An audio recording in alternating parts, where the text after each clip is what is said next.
We're not going to have a rhyming scenario with history repeating or rhyming with the War of 1812. When Canada and the British Crown, and Canada is a forward operating base, they're not going to send soldiers for the rhyme repeat of 1812, but they're send NGOs and focus groups. In advance of what's going to happen, which is Canada is going to be on our side. At the present moment, people like Piers Morgan and John Oliver or whatever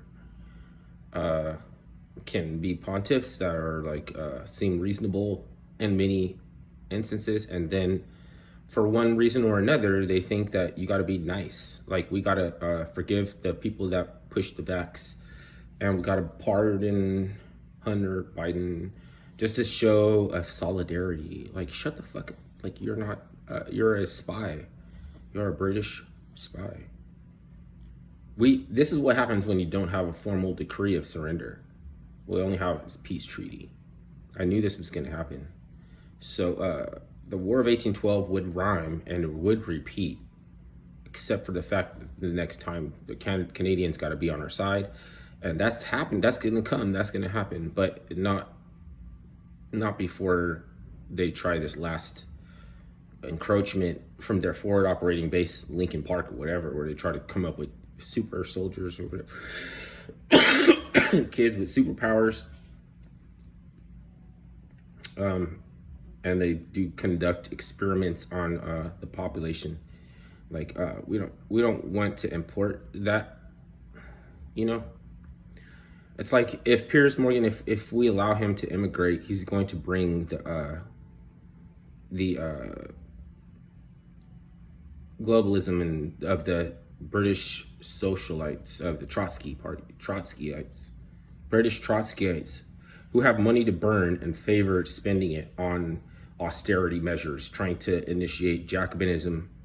They're the ones that have recently been proven to fund the Bolshevik Revolution. Only recently, the proof was discovered by Praise of Folly podcast, Todd Lewis. Not propaganda, independent media. The whole definition of propaganda is that a belligerent or a military, the government of a military or some belligerent has put together some content for the masses to digest it. The media, again, been out of shape. We call them the media. They're actually mainstream legacy press. Been out of shape because you can identify that what they're putting out is propaganda, as if they're not backing some kind of militaristic belligerent. They want our military to become world police and in a way allow them to outsource belligerency to different little groups and stuff, like torture this guy, whatever, fuck him up. We can't do it. We have that aspect of good behavior built up that by being that in a certain amount of time of upward mobility and wealth status, that you inherit good behavior. Even if you are wicked, like you can't, the crimes of the father and the mother is not the same as the son and the daughter. So like sometimes they beg their parents to show reason to be reasonable. You know what I mean?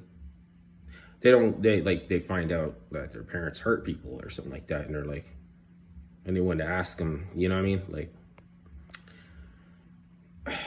Like, how are you hurting people? Obviously, everything we do is a sustainable development. So how could that be hurting anyone? And then you have this like Sirhan, the Luigi Mangiani guy with connections to Big Pharma himself, whose family is richer than the one that he killed. So it's similar to generic minority that is also one of the most like power-based groups. Like, so why do you need to be a minority if you're already powerful? You know, it's generic.